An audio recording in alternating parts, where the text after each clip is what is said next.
किसी की महिमा को बढ़ाने के लिए उसकी महिमा का गान भी कारण बनता, तो स्वयं की महिमा तुच्छ है ये बताना भी कारण बनता।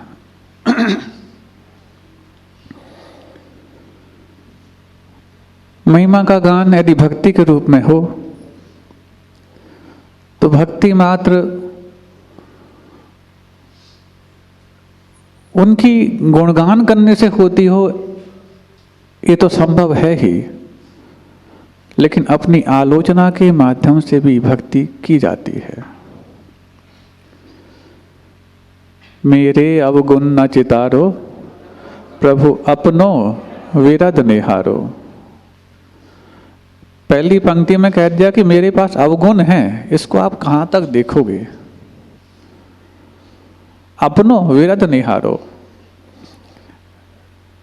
विरद का अर्थ आपका वैभव है, आपकी महिमा है, आपके गुण हैं, आपकी प्रॉपर्टी है, ये सब विरद के अंतर्गत। तब तो विरुदावली गाते थे। आपने कभी देखा होगा राजमहलों में चारण भाट होते थे जो विरुदावली गाते थे। तो विरद कहो विरुद्ध कहो एक ही बात। तो अपनी आलोचना के माध्यम से भी भक्ति संपन्न होती है, तो जिनकी हम भक्ति कर रहे हैं उनके गुणगान करने से भी वो संपन्न होती। प्रभु पतित पावन मैं अपावन, ये क्या है? आप तो पतित पावन हैं, लेकिन मैं अपावन हूं। भगवान और भक्त के बीच गुणों का इतना बड़ा अंतर पैदा कर देना कि आसमान और जमीन की अंतर को भी हम उसके सामने उपमा ना दे पाए, यही भक्ति की पराकाष्ठा है। भगवान और भक्त तो निकट आ जाएं, लेकिन गुणों में अंतर इतना हो जाए कि जमीन और आसमान का अंतर भी छोटा पड़ जाए, तब समझना भक्ति उत्कृष्ट हो गई। तो उनको तो एक तरफ ये कह दिया उस पंक्ति में कि पतित पावन हो भगवान आप, और स्वयं को बोल दिया कि अपावन हो। आप पतित पावन हो, मुझे पावन कर दो, इतना कहना ये अंतर माना जाता, लेकिन फिर भी कम अंतर है। लेकिन मैं अपावन हूं, ये सिद्धि कर दिया, और आप पतित पावन हैं।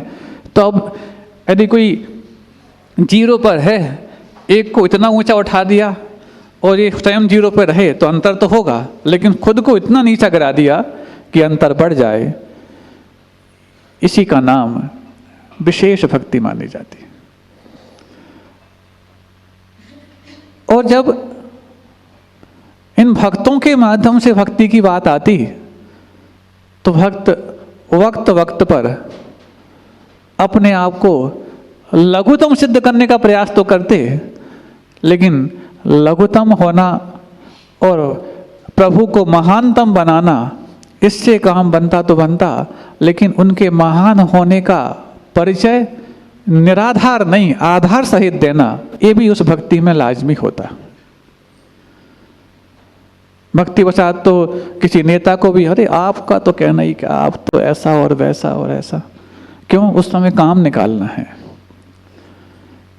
किसी भी छोटे बच्चे को भी कई बार जब ग्राहक बन के वो आता है तो दुकानदार उसको दद्दा, दद्दा स्वयं है, लेकिन बच्चे को दद्दा क्यों बोला जा रहा कि उसके हाथ में नोटों का बंडल है, इसलिए उसको दद्दा कहा जा रहा।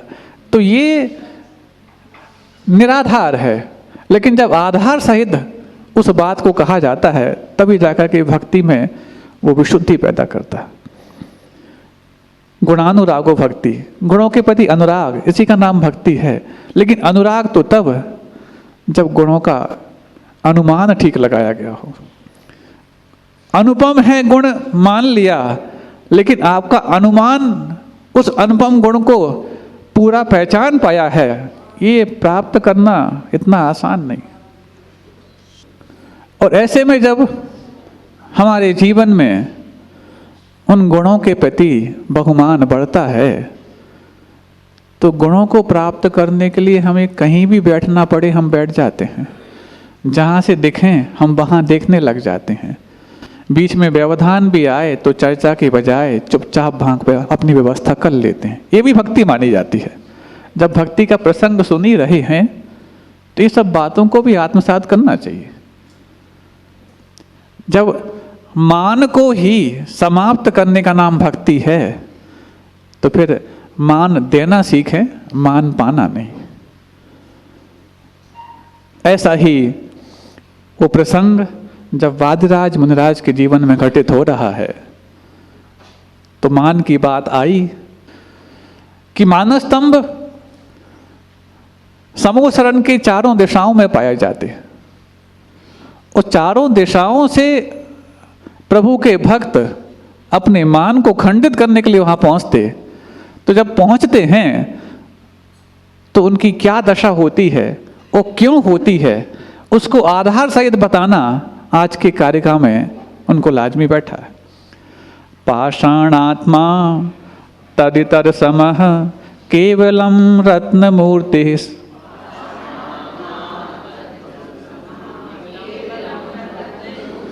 पाषाणात्मा तदितर समः केवलम रत्न मूर्तिर,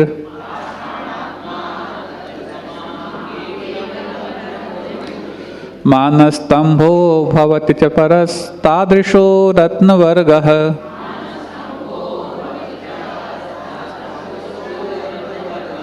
मानस्तंभो भवति च परस्तादृशो रत्नवर्गः,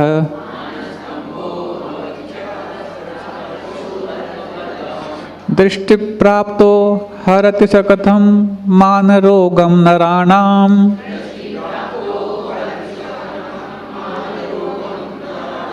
दृष्टिप्राप्तो हरति स कथं मानरोगं नराणाम्,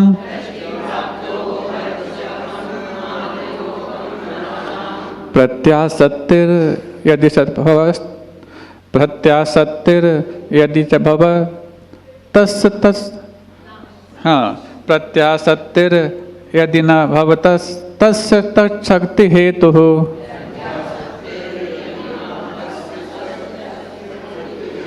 प्रत्यासत्तिर यदि न भवतस्तस्य तच्छक्ति हेतुः।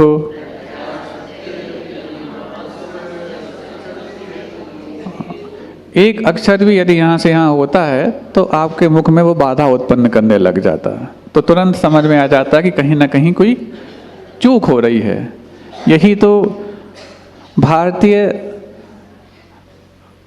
लेखकों का और भारतीय मनीषियों का एक चमत्कार है कि उन्होंने आनंद के लिए यदि किसी काव्य का सृजन किया है तो काव्य भी लयबद्ध तब होगा जब वो छंदबद्ध होगा, और छंदबद्ध होगा तभी जब किसी बंधन को स्वीकार किया जाएगा।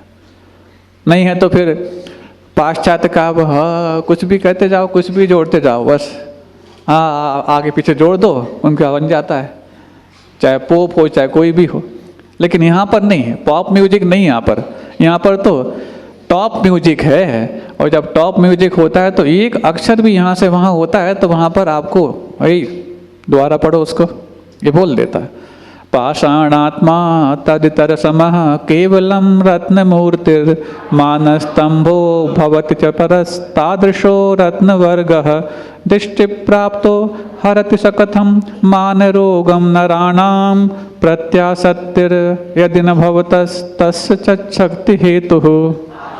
हाँ, कई प्रकार की आत्मा सुनी होंगी आपने, पापात्मा, पुण्यात्मा, धर्मात्मा, जड़ात्मा, दुरात्मा। यहाँ पर कहा पाषाण आत्मा। अब आत्मा पाषाण होती है कि पाषाण में आत्मा होती है, शब्द सुनकर के आपके मन में विकल्प उठ सकता है। आत्मा शब्द का अर्थ जीव से ही हम लगाते हैं, क्योंकि जीव से ही उसका रूढ़ चलता है। आत्मा का मतलब स्वयं, तो पुद्गलात्मा भी होती है, जीवात्मा भी होती है। तो पुद्गलात्मा का मतलब पुद्गल में कोई चेतना आ गई ऐसा नहीं, चेतना तो सिर्फ जीव में ही होगी, लेकिन आत्मा शब्द चूंकि चेतना का एक पर्यायवाची जैसा बन गया है, इसलिए हमने आत्मा से सिर्फ मात्र चेतना को ही संग्रहित किया। वस्तुतः देखा जाए तो जिसका जो भाव है वो उसकी आत्मा है। पुद्गल का भाव पुद्गल रूप है, उस पुद्गल के पास अचेतन है तो वो उसकी अचेतन आत्मा है। हमारे पास चेतना है इसलिए हम चेतन आत्मा है। आत्मा हर व्यक्ति का अपना स्वयं का जो ओन प्रॉपर्टी है, अपना मूल जो संपत्ति है, उसका नाम उसका आत्मा है। तो पाषाण आत्मा, ये पाषाण है क्या?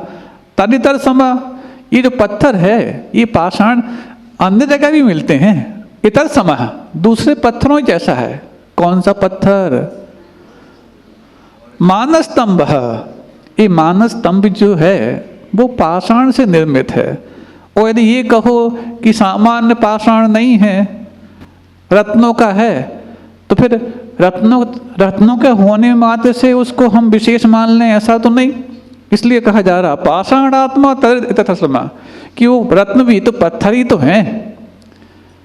केवलम रत्न मूर्ति, वो मानस स्तंभ पत्थरों से निर्मित है।